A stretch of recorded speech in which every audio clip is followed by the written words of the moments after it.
me encuentro cursando el primer semestre de la carrera Ciencias y Técnicas en la Comunicación.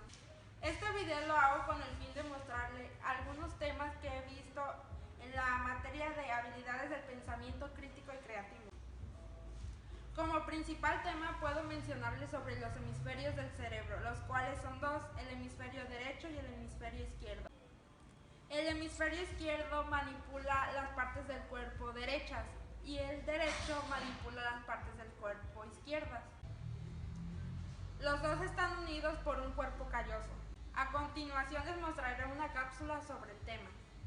Hemisferio izquierdo y derecho.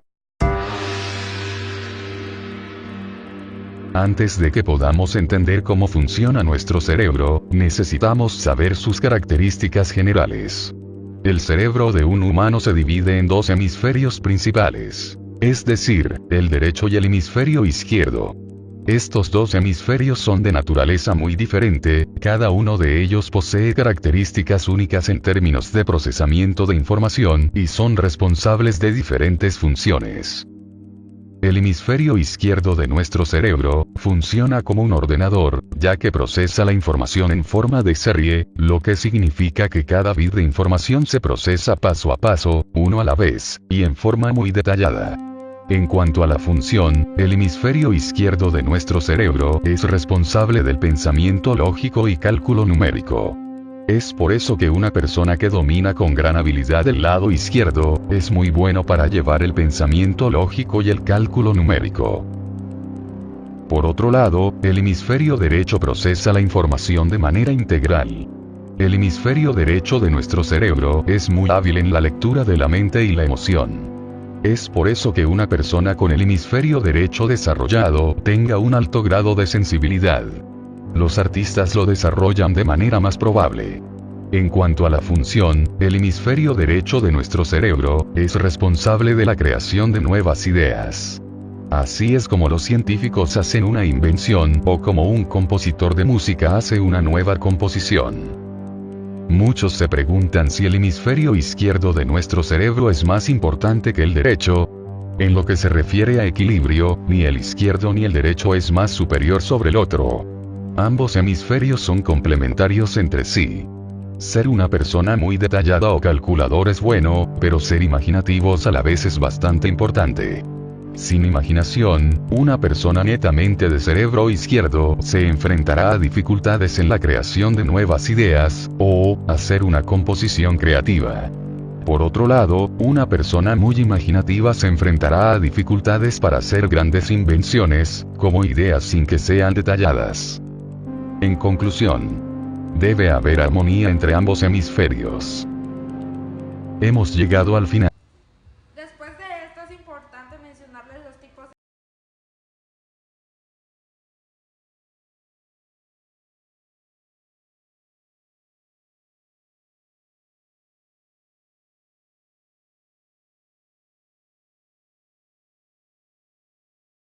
pensamiento y cómo se derivan. Tipos de pensamiento y sus características. Muchas veces resumimos todos los procesos mentales relacionados con el intelecto llamándolos, simplemente, pensamientos. Sin embargo, la realidad es más compleja que este concepto tan abstracto. En realidad la psicología individual de cada persona está compuesta por varios tipos de pensamiento. Cuando tomamos una decisión, cuando realizamos cálculo mental, o cuando reflexionamos sobre temas que tienen que ver con la política, por ejemplo, estamos utilizando diferentes procesos mentales, los cuales se guían por distintas lógicas e, incluso, involucran distintas partes del cerebro. Ahora bien, ¿cuántos son los tipos de pensamiento y qué características tienen asociadas? Veámoslo. Artículo relacionado. Los 10 tipos de falacias lógicas y argumentativas que es un pensamiento. El concepto de pensamiento hace referencia a procesos mentales relativamente abstractos, voluntarios o involuntarios, mediante los cuales el individuo desarrolla sus ideas acerca del entorno, los demás o él mismo.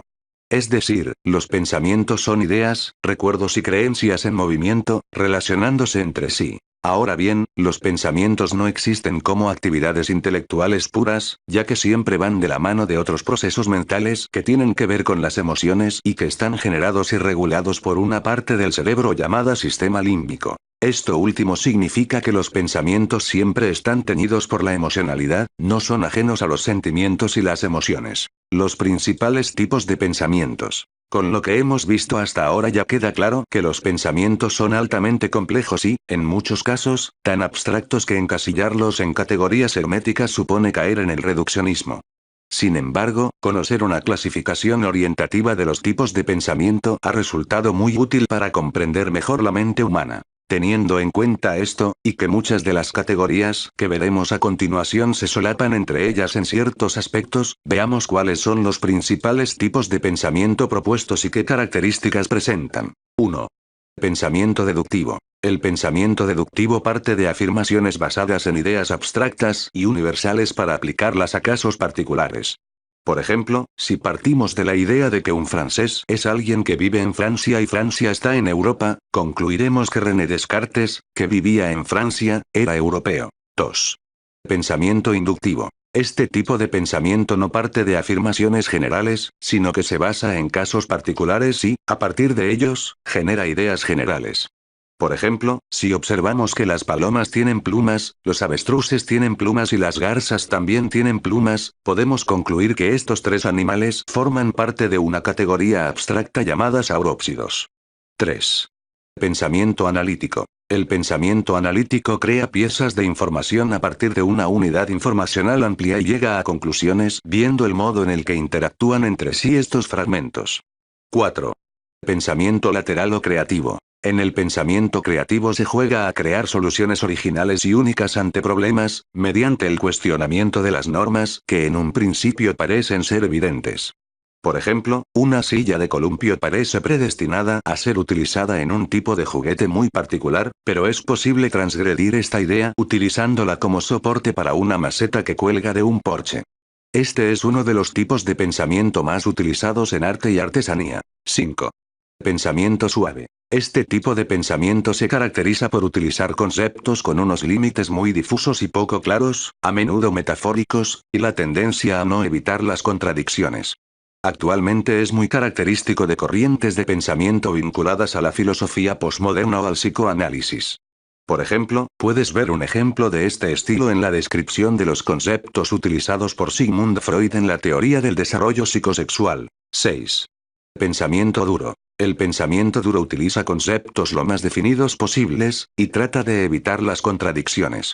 Es típico del tipo de razonamientos vinculados a la ciencia, en los que un ligero matiz en el vocabulario usado puede llevar a conclusiones totalmente erróneas, y por eso puede resultar difícil avanzar a partir de él, dado que requiere una buena cantidad de habilidades cognitivas, trabajando a la vez para alcanzar un fin. 7.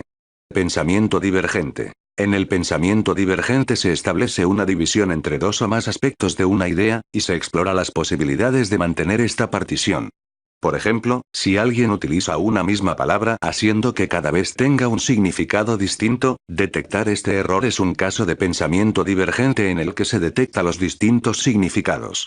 Puedes ver ejemplos de esto fijándote en el uso que se hace habitualmente del concepto de lo natural aplicado a productos de alimentación, orientaciones sexuales poco comunes o tendencias de comportamiento generalizadas en general. 8. Pensamiento convergente. En el pensamiento convergente se da un proceso por el cual nos damos cuenta de que hay diferentes hechos o realidades que encajan entre sí a pesar de que en un principio parecía que no tenían nada en común. Por ejemplo, si una familia de monarcas se da cuenta de que en una guerra les interesa ponerse a favor de uno de los bandos, habrán partido del análisis de los diferentes actores en conflicto hasta llegar a una conclusión global acerca de la opción más conveniente. Este es un tipo de pensamiento utilizado a la hora de detectar patrones comunes y regularidades, y puede llevar a abstraer un concepto general que explique partes específicas de la realidad. 9. Pensamiento mágico. El pensamiento mágico confiere intenciones a elementos que no cuentan con voluntad ni conciencia propias, y menos aún capacidad para actuar siguiendo planes. Por ejemplo, una niña que por su corta edad cree que las olas de la playa tratan de remojarles el pelo está utilizando el pensamiento mágico. Por otro lado, el pensamiento mágico no es propio solo de la etapa de la infancia. También aparece en adultos pertenecientes a sociedades y culturas poco familiarizadas con la escritura y con la ciencia. El motivo es que no han desarrollado un sistema para someter hipótesis a un examen de validez, y por consiguiente se puede sostener explicaciones míticas sobre. También les mencionaré acerca de las inteligencias múltiples. Estas todos los seres humanos las tenemos, solo que algunas las desarrollamos más que otras. La teoría de las inteligencias múltiples fue desarrollada por el psicólogo estadounidense Howard Gardner. Gardner propuso que las personas disponemos de varios tipos de inteligencia, no de una sola, todas válidas e importantes para el desarrollo personal.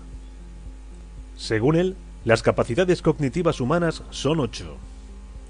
La lingüística, la lógico-matemática, la corporal cinestésica, la musical, la espacial, la interpersonal, la intrapersonal, la naturalista.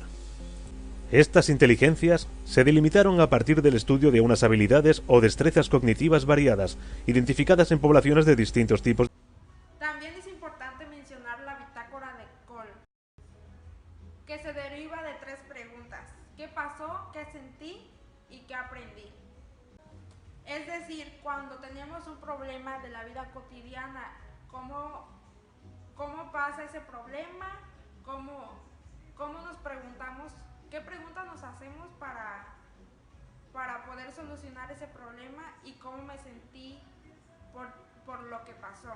Por último, pero no menos importante, les mencionaré sobre las habilidades básicas del pensamiento, las cuales son observación, comparación, relación, clasificación y descripción. A continuación les mostraré un poco sobre qué se trata. Diariamente realizas diversas actividades, desde las más simples como desayunar o lavarte los dientes, hasta algunas más elaboradas, como establecer la ruta para llegar a determinado lugar o simplemente cocinar. En la mayoría de las ocasiones, de manera inconsciente, estás ejercitando habilidades básicas como la clasificación, selección, ordenación y análisis. Por ejemplo, al cocinar, primero seleccionas el platillo que deseas preparar, después verificas los ingredientes que vas a necesitar y empiezas a cocinar de una forma organizada, ejecutando necesariamente algunas actividades antes que otras, teniendo un orden en los pasos a seguir para la preparación de los alimentos. Por lo tanto, se puede afirmar que estás ejecutando esas habilidades con la finalidad de resolver un problema.